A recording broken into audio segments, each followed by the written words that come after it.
প্রিয় দর্শক, জানিয়ে দেব আমাদের হাতে থাকা সর্বশেষ আপডেট আন্তর্জাতিক বাংলা খবর। চ্যানেলটি সাবস্ক্রাইব করে আমাদের সাথেই থাকুন। যেসব দেশ মার্কিন নিষেধাজ্ঞা কার্যকর করবে, হরমুজে তারাই বাধার সম্মুখীন হবে বলছে ইরান। ইরানের বিরুদ্ধে যুক্তরাষ্ট্রের নিষেধাজ্ঞা কার্যকরে সহযোগিতা করা দেশগুলো হরমুজ প্রণালী দিয়ে চলাচলে সমস্যার মুখে পড়বে বলে হুঁশিয়ারি দিয়েছে তেহরান। দেশটির সামরিক বাহিনীর এক মুখপাত্র এ হুঁশিয়ারি দিয়েছেন। ইরানি বার্তা সংস্থা তাসনিম নিউজ এজেন্সির বরাতে কাতার ভিত্তিক সংবাদ মাধ্যম আল জাজিরা প্রতিবেদনে এই তথ্য জানানো হয়েছে। প্রতিবেদন অনুযায়ী ইরানের সামরিক বাহিনীর মুখপাত্র ব্রিগেডিয়ার জেনারেল আকরামি নিয়া বলেন যে কোনো দেশ যদি তেহরানের বিরুদ্ধে আরোপিত মার্কিন নিষেধাজ্ঞা কার্যকর করতে চায়, তাহলে সেই দেশ অবশ্যই হরমুজ প্রণালী অতিক্রমে সমস্যার সম্মুখীন হবে। তিনি আরও দাবি করেন, সাম্প্রতিক যুদ্ধে শত্রুপক্ষের কোনো লক্ষ্যই অর্জিত হয়নি এবং ইরানের রাজনৈতিক কাঠামোর ভারসাম্য নষ্ট করা যায়নি, বরং দেশের অভ্যন্তরে ঐক্য ও সংহতি আরও জোরদার হয়েছে বলে মন্তব্য করেন। আকরামি নিয়ার ভাষায়, ইরানি জনগণের রাস্তায় উপস্থিতি প্রমাণ করে যে অভ্যন্তরীণ ঐক্য আরও শক্তিশালী হয়েছে। শত্রুরা বুঝতে পেরেছে এই প্রতিরোধ ভাঙা সম্ভব নয়। শেষ পর্যন্ত তারা যুদ্ধবিরতি মেনে নিতে বাধ্য হয়েছেন। তিনি জানান, চলমান যুদ্ধবিরতির সময়কে কাজে লাগিয়ে ইরান তাদের সামরিক সক্ষমতা আরও জোরদার করেছে। একই সঙ্গে লক্ষ্যবস্তুর তালিকা হালনাগাদ করা হয়েছে এবং প্রতিরক্ষা ও আক্রমণাত্মক অবস্থান পুনর্বিন্যাস করা হয়েছে বলেও জানান তিনি। বিশ্ব জ্বালানি বাণিজ্যের অন্যতম গুরুত্বপূর্ণ রুট হরমুজ প্রণালী ঘিরে ইরানের এমন বক্তব্য নতুন করে আন্তর্জাতিক উদ্বেগ তৈরি করেছে। মধ্যপ্রাচ্যের চলমান উত্তেজনার মধ্যে এই প্রণালী দিয়ে প্রতিদিন বিপুল পরিমাণ তেল ও গ্যাস পরিবহন হয়ে থাকে। বিশ্লেষকদের মতে, হরমুজ প্রণালী নিয়ে ইরানের যে কোনো কঠোর অবস্থান বৈশ্বিক জ্বালানি বাজার ও আন্তর্জাতিক বাণিজ্যে বড় ধরনের প্রভাব ফেলতে পারে। যুক্তরাষ্ট্র, কানাডা ও মেক্সিকোতে আগামী মাসে শুরু হতে যাচ্ছে ইতিহাসের সবচেয়ে বড় ফুটবল বিশ্বকাপ।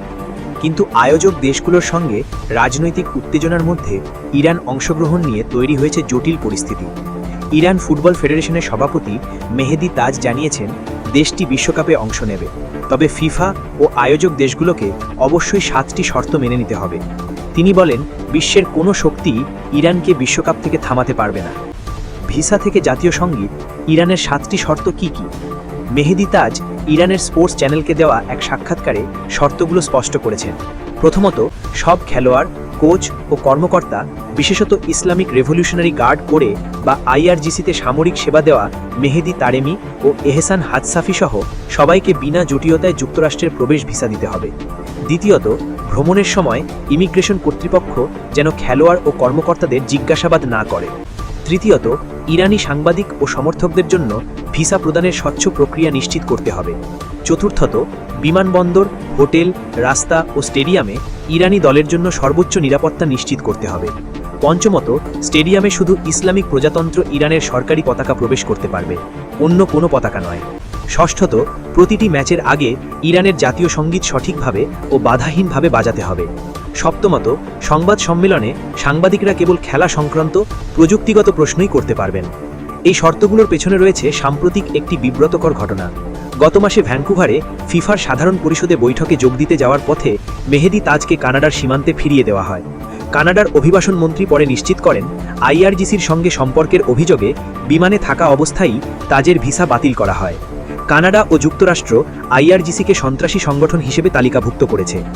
ফিফা ও মার্কিন সরকার কি বলছে? ফিফা সভাপতি জিয়ান্নি ইনফান্তিনো স্পষ্ট করে বলেছেন, ইরান অবশ্যই বিশ্বকাপ খেলবে, এমনকি যুক্তরাষ্ট্রের মাঠেও।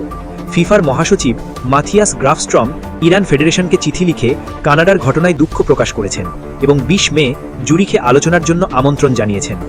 মার্কিন পররাষ্ট্রমন্ত্রী মার্কো রুবিও বলেছেন, ইরানি ফুটবলারদের স্বাগত জানানো হবে, তবে আইআরজিসির সঙ্গে প্রমাণিত সম্পর্ক থাকলে যুক্তরাষ্ট্রের প্রবেশে নিষেধাজ্ঞা থাকতে পারে। ইরান এবছর মার্চে উজবেকিস্তানের বিরুদ্ধে ড্র করে বিশ্বকাপে জায়গা নিশ্চিত করেছে। এটি হবে তাদের 7ম বিশ্বকাপ।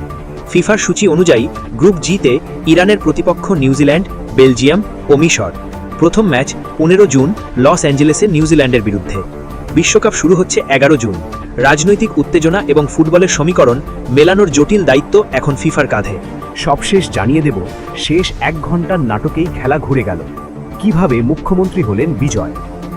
4 দিন ধরে চলা টানটান রাজনৈতিক নাটকীয়তার শেষ মুহূর্তে এসে বদলে গেল তামিলনাড়ুর ক্ষমতার সমীকরণ।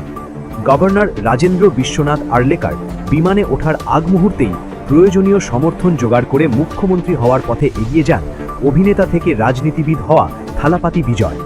শনিবার সন্ধে 7:10 চেন্নাই থেকে তিরুবনন্তপুরম যাওয়ার কথা ছিল গভর্নরের।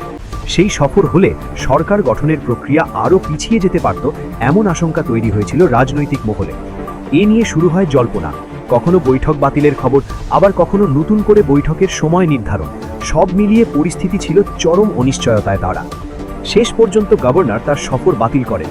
ঠিক এই সময় রাজনৈতিক সমীকরণে বড় পরিবর্তন আসে। বিদুথালাই চিরুথালাই কাচি ইন্ডিয়ান ইউনিয়ন মুসলিম লীগ আনুষ্ঠানিকভাবে টিভিকে জোটে যোগ দেয়। এতে 234 সদস্যের বিধানসভায় বিজয়ের জোটের আসন সংখ্যা 118 পেরিয়ে 120-তে পৌঁছে যায়। এর ফলে বহু প্রতীক্ষিত সংখ্যাগরিষ্ঠতা নিশ্চিত হয় এবং সমর্থনপত্র তার হাতে আসে বলে জানা গেছে। তবে পুরো প্রক্রিয়ার কেন্দ্রেই ছিলেন গভর্নর আর্লেকার, যিনি সমর্থন যাচাই ও সরকার গঠনের আমন্ত্রণ জানানোর সাংবিধানিক দায়িত্বে ছিলেন। সপ্তাহ জুড়ে তিনি একাধিকবার বিজয়ের সঙ্গে বৈঠক করলেও আগে আনুষ্ঠানিক আমন্ত্রণ জানাননি। টিভিকে সূত্র জানায়, গভর্নর চেন্নাই ছাড়ার আগেই সব সমর্থনপত্র রাজভবনে জমা দেওয়ার চেষ্টা চলছিল। শেষ পর্যন্ত সেই প্রচেষ্টাই সফল হয়।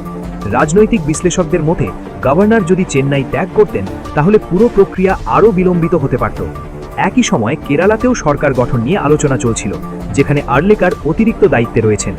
এই পুরো ঘটনা প্রবাহে এক ধরনের নাটকীয়তা তৈরি হয়, যা অনেকের কাছে বিজয়ের সিনেমার গল্পের সঙ্গে মিল খুঁজে দেয়। 234 আসনের বিধানসভায় 108টি আসন নিয়ে একক বৃহত্তম দল হিসেবে উঠে আসলেও সংখ্যাগরিষ্ঠতা পেতে তাকে জোট গড়তেই হয়েছে।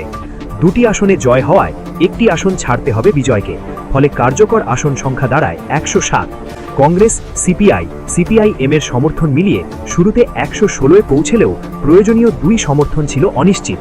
শেষ পর্যন্ত সেই ঘাটতি পূরণ হওয়ায় সরকার গঠনের পথ পরিষ্কার হয়। 4 দিনের টানটান উত্তেজনার পর অবশেষে সংখ্যার লড়াইয়ে জয় নিশ্চিত করে তামিলনাড়ুর নতুন নেতৃত্বের পথে এগিয়ে গেলেন থালাপাতি বিজয়।